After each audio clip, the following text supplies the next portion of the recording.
Habari gani mwanamchezo mwenzangu popote pale ulipo nchini Tanzania na nje ya mipaka ya Tanzania. Hii hapa ni HNT Media ambayo inakukaribisha tuweze kuketi katika kikao hiki cha kuzitazama dakika zote tulizokuandalia katika anga la michezo hapa Tanzania. Hasa kuna kubwa zaidi ambalo limetokea kutoka bodi ya ligi kufuatia kwa sakata lile la dabi ya Kariakoo ya Yanga wakiwakaribisha Simba, mchezo ambao namba 184 uliotajwa kuchezwa Machi 8 na mchezo ukaahirishwa. Bana, sakata hili linazidi kuzua sura mpya siku hadi siku. Bana, tunaweza tukawaita kwamba viongozi wa bodi ya ligi hawana uwezo wa kufikiria au kutatua jambo hili kutokana na hiki walichokifanya leo.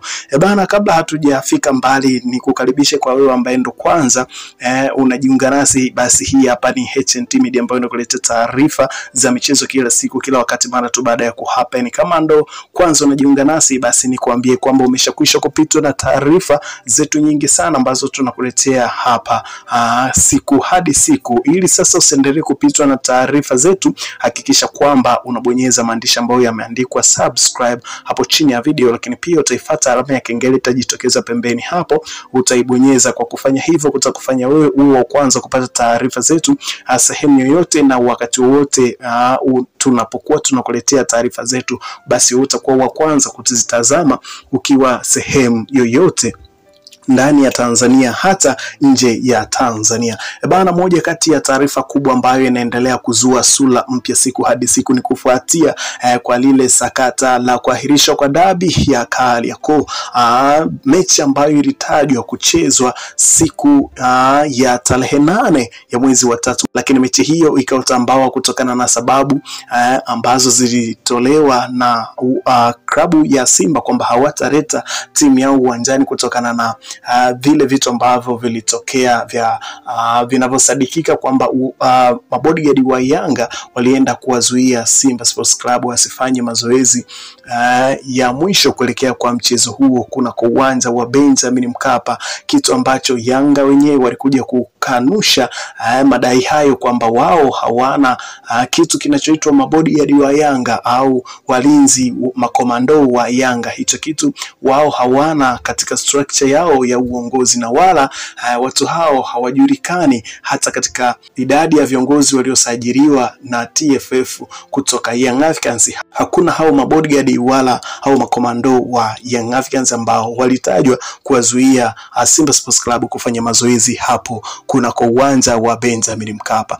Bana, mara sasa baada ya nivute ya huku na huku, tuliambiwa kwamba Young Africans walipeleka madai yao CAS huku ambako shauri lao litaenda kusikilizwa na wataweza kutoa maamuzi juu ya hiki kilichotokea. Lakini kwa sasa tunaambiwa bwana, sakata hilo TFF waliweza kukubali kulishughulikia wao kama wao, kwa sababu pia CAS waliweza kutoa option kwamba TFF na bodi ya ligi wataweza kulishughulikia jambo hili, basi CAS watalirudisha kwa TFF na bodi ya ligi ili waweze kulisimamia na kuona kwamba ni namna gani wanaweza kutatua jambo hili.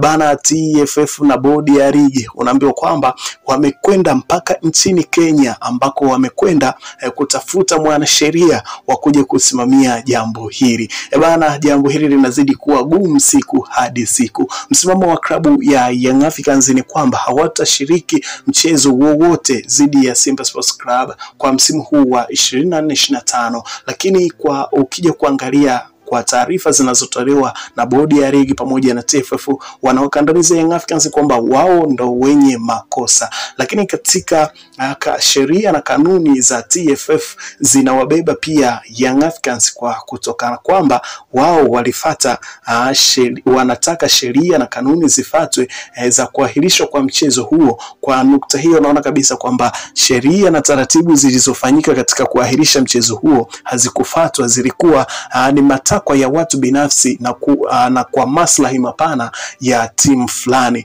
Ndio kitu ambacho Young Africans wamekishikilia na wamegoma kushiriki mchezo wowote dhidi ya Simba Sports Club katika msimu huu wa 24-25. Kumbuka kwamba msimu huu unaelekea mwishoni kabisa. Mpaka sasa haijatajwa tarehe ya mchezo huu kwamba utachezwa upo au haupo, lakini kutokana na kwamba bodi ya ligi wamekwenda kutafuta mwanasheria ambaye atawasaidia kusimamia jambo hili, unaona kabisa kwamba ni namna gani ambavyo hawana uwezo wa kutatua migogoro zinazotokea kunako ligi yao. Demand letter ya Young Africans ilikuwa inawataka viongozi hao wa bodi ya ligi wajihuzuru kutokana na kwamba wameshindwa kusimamia sheria na kanuni za ligi ambazo wao wenyewe TFF na wameziweka katika kuiongoza ligi kuu ya NBC Tanzania bara.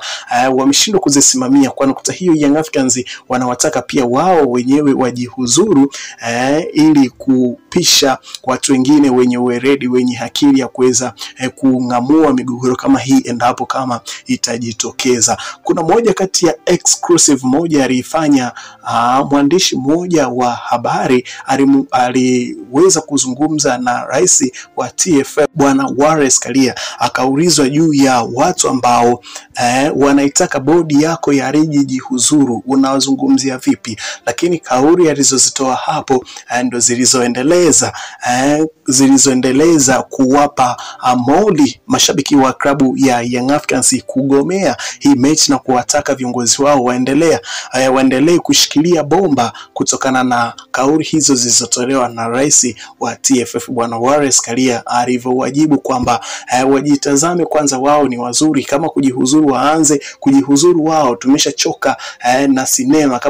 Kama hawataki kucheza mpira wakacheze sinema zao huko. Hicho kitu kiliwafanya mashabiki wengi na wadau wengi wa michezo hapa Tanzania kuja kila mtu na yake aliyoweza kuyazungumza kutokana na hiyo statement ambayo ilitolewa na rais wa TFF Bwana Wallace Karia. Lakini sasa katika hili ambalo sasa CAS wamelirudisha kwa uongozi wa TFF pamoja na bodi ya ligi waliokuwa wanashtakiwa katika madai ya Young Africans, basi nao wamekwenda nchini Kenya kwenda kutafuta msaada wa kisheria ambao utakuja ambao mwanasheria atakuja kuwasaidia kwa upande wa TFF na bodi ya ligi ili kuhakikisha kwamba jambo hili wanalipeleka kisheria. Lakini ukija kuangalia hapa nchini Tanzania kuna wanasheria wengi ambao wangeweza kusimamia jambo hilo na ambao wanajua kabisa sheria za FIFA na CAF, wangeweza kulisimamia jambo hili lingeweza kuisha.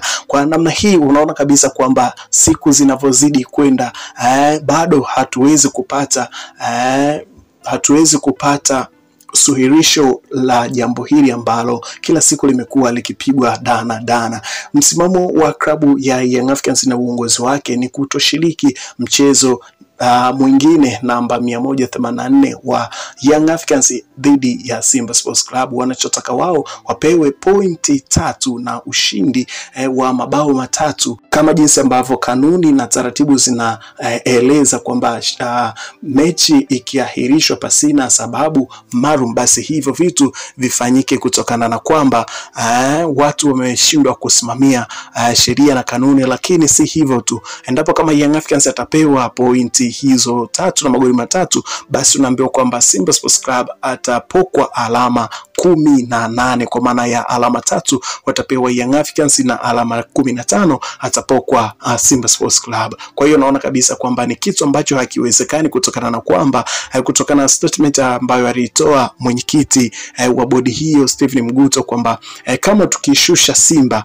Yanga watapata faida gani, au kama tutaishusha Yanga Simba watapata faida gani. Hasa hicho kitu kinapelekea kwamba maamuzi ya hiki kitu yanakuwa magumu. wao wenyewe kwa uongozi wa klabu ya Simba na uongozi wa klabu ya Young Africans wameshindwa kuwakutanisha ili kuona kwamba ni namna gani wanaweza wakapata suluhu ya jambo hili. Mpaka sasa vita hii ya chini kwa chini inaendelea pasina kutoa taarifa yoyote rasmi kwa wadau wa soka na mashabiki wa soka hapa Tanzania.